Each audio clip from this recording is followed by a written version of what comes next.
It started a little earlier. Okay, my name is Sakowski, and I'm the curator of Panke Gallery. I'm really happy and also honored to be invited and to have this lecture. I created the group show Animal City Unleashed here at the foyer, an exhibition we presented 2 months ago at the project space in Panke Gallery in Berlin. The group show presents 7 works from 7 artists. Here you can see how it looked like. The video is from Aram Bartol. I think he's also a family member of the Chaos family and has his 10 years anniversary Kill Your Phone workshop in the 3rd OG. I will talk a bit about the context and the history of this exhibition and our platform, OpenAR. I would like to start with what is NetArt, because that is what I'm coming from. And I don't want to become too academic and will try to make it really brief. So NetArt is an artistic genre which emerged in the broader appearance of the internet. It uses the internet as its medium and subject. NetArt is an art form which is also defined by its reflection on net phenomena and their effects on our society, our networked society and culture, on our perception and communication. It's performative, and it's also context sensitive. I mean, it depends on its hard and software, context in which the code is interpreted, performed. Therefore, you could say it's also site-specific. And because of the fast deployment circles of the hard and software, it becomes quite fragile. And while it's often interactive and participative, its character is ephemeral too. But why then a gallery for NetArt? Isn't it exhibited at the internet? Sure, yes it is. But I founded the gallery, the Panke Gallery, 2016, at a time where I was quite fed up with the internet. It seemed so commercialized, controlled, and surveilled, and filled with bots interacting only with themselves. And therefore, I had the feeling I would like to go back to the physical, to the local, to the community. The Panke Gallery is a project space in a club, the Panke Club. The name derives from the river, which is located in front of our doors. It's a small stream connecting East and West Berlin districts, Mitte, Pankow, and Wedding. A gallery in a club is a perfect location for a NetArt gallery, because NetArt is very much connected to the club culture, and especially in Berlin.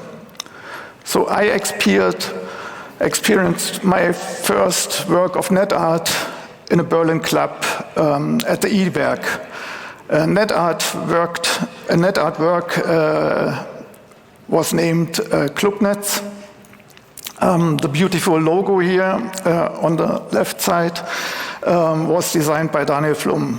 The artwork, Clubnetz, was created by a group of artists and installed in 7 clubs in Berlin.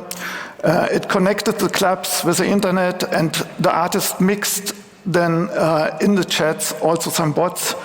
They mixed them into the conversation, which was, in my opinion, very prophetic. And so I tried with Joachim Blank and Karl-Heinz Seron, 2 artists from the original group, to reconstruct the work. After we built an IRC app and got it into the app stores, we created an augmented reality version, which was more for the gallery space. We used here the old chat protocols from some backups, which we pulled from some backups as the material for the sculpture, for this AR sculpture. And that was a moment where I was really fascinated by this new medium, for me, new medium, augmented reality. And so we continued our collaboration, and we could realize a parcours with browser-based augmented reality sculptures in Berlin Mitte. We placed these sculptures in contexts where we reflected then with them on the history of the area. Tamás Pál, a Hungarian artist, implemented then the site-specific function so that you had to go to the sculpture, to the place to see it. You had a map which located the sculpture and a QR code on the ground, but you couldn't see the sculpture only you had to move there to see it. And we placed these sculptures in context, as I said, and here you can see a freed sculpture which was taken away from the public after the building was privatized. So, and here we experimented also with the possibilities of web-based AR. In this, for an example, we created an augmented reality board where you can leave messages and someone later can read or answer them. From this, in 2020, I curated then an exhibition with Nadia Buttendorf and Jeremy Bailey, in which we reflected the moment in time where everything on the net has become a shop. Also, and it's special as an artist, you have to sell yourself as a brand. And Jeremy Bailey developed for this exhibition the URR.shop. A shop where every artist can sell their web-based augmented reality sculptures and get 100% revenue back. But they have to present themselves with the artwork. So the artists literally have to sell themselves. By building these shops, we realized that there was a platform for artists missing, where they could present their digital browser-based augmented reality objects. And we thought, wouldn't it be great if we could build one? One which is open to join without selling oneself. One which could build a community and would focus again on exhibiting and presenting that art. In this case, I mean browser-based augmented reality sculptures. But then 2021 happened, and this whole NFT boom led to an explosion of platforms for digital artists. But that has not stopped our endeavor, and so we developed the platform with Vincent van Uffelen, who programmed it, and Larissa Wunderlich, who did the interface design. And on a technical note, the platform uses the model viewer, which works then best in Safari on iOS and Chrome under Android. The badges design we created to gamify the platform was done by Anna-Luise Lorenz. And so I would say this kind of platform was in the end then built from our friends, with love, you could say. And since the exhibition, this exhibition here, where we were invited, we could implement into the platform the functionality of simultaneity, what I described before, like the location-based function, by the help from Cesar Morcan, also a young artist. Here you can see one of the objects. All these artworks are distributed in the area, but as a starting point before you explore the digital layer, which overlays our cities, and in special here, you can start it in the foyer in our exhibition. And on the platform, every artist, as you can see here, has also the possibility to create their own profile and support with further links and infos. As I said, you can. I would invite you to visit the exhibition at the foyer and start your safari there by yourself. And I would say thank you for your attention, and we'll let now Eva Davidova present her work.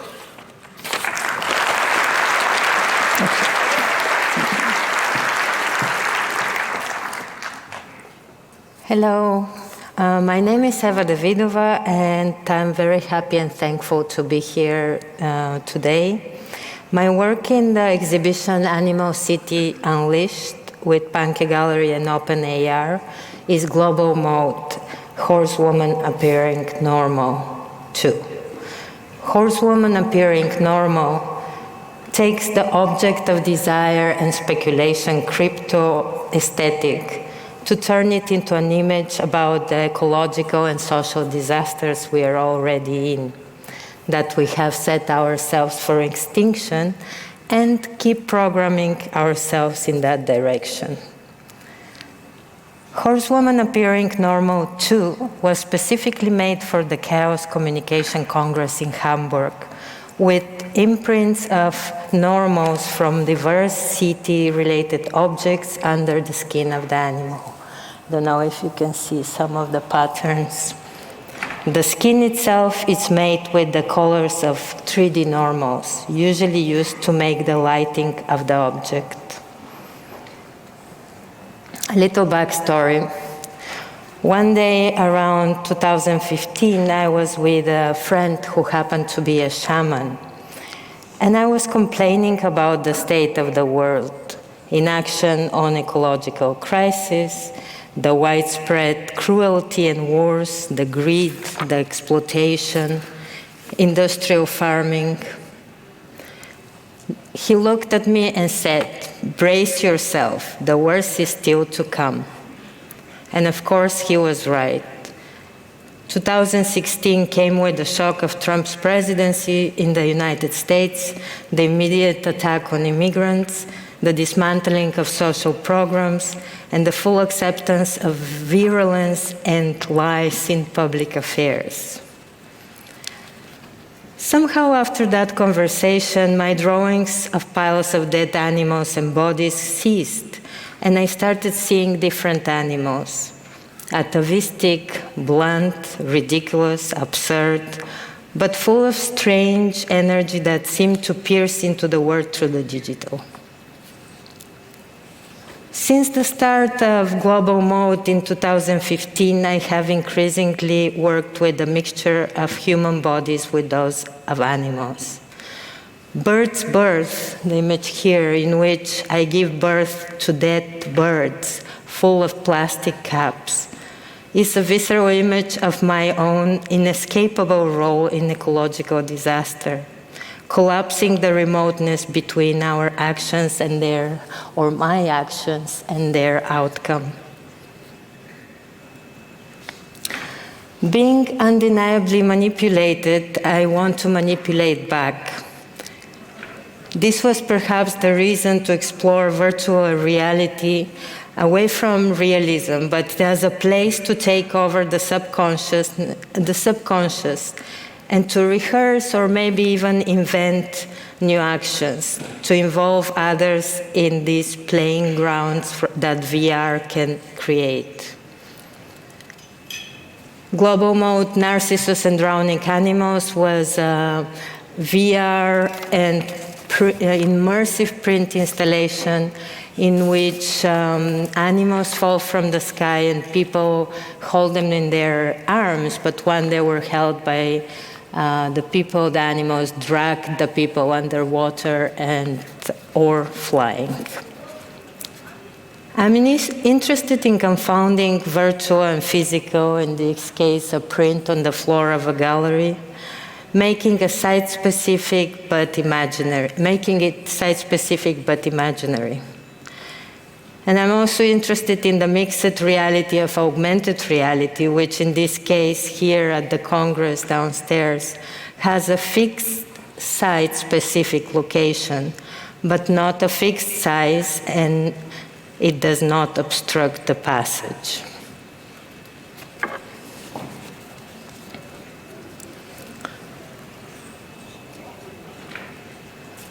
Another work which plays with the mixture of our bodies with those of animals is Global Mode Play. It was made in the strictest lockdown of the pandemic, and it is an online, interactive, and performative piece based on three reimagined myths, accessible from any computer and with any webcam.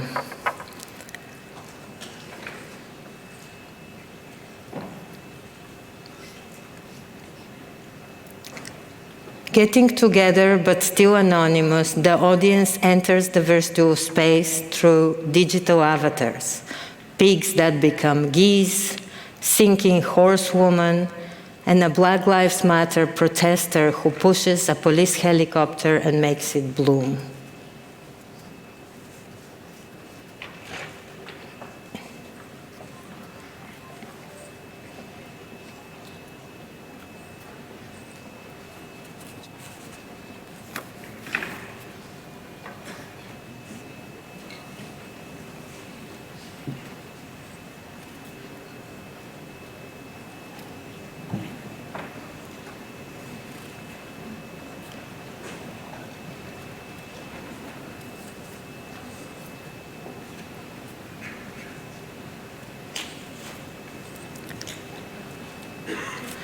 Because in New York there are more statues of horses than women, the artist collective XR Ensemble made a project called Make Us Visible and invited me to participate, replacing monuments around the city of New York with AR monuments of women and goddesses.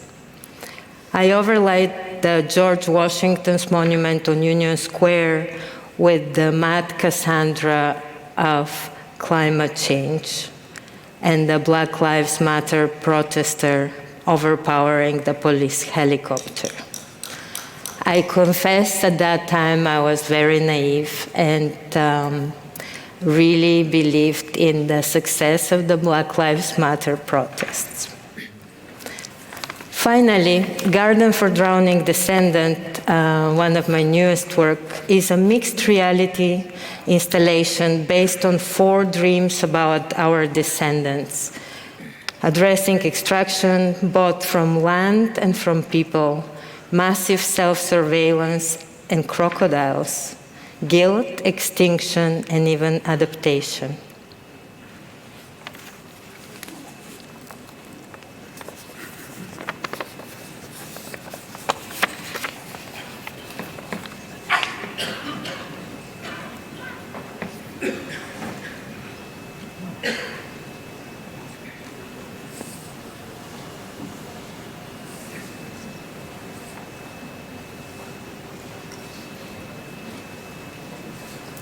This is also an interactive piece in which people can keep themselves above the water for a while, and their body produce the surveillance cameras and satellites that we see in this image.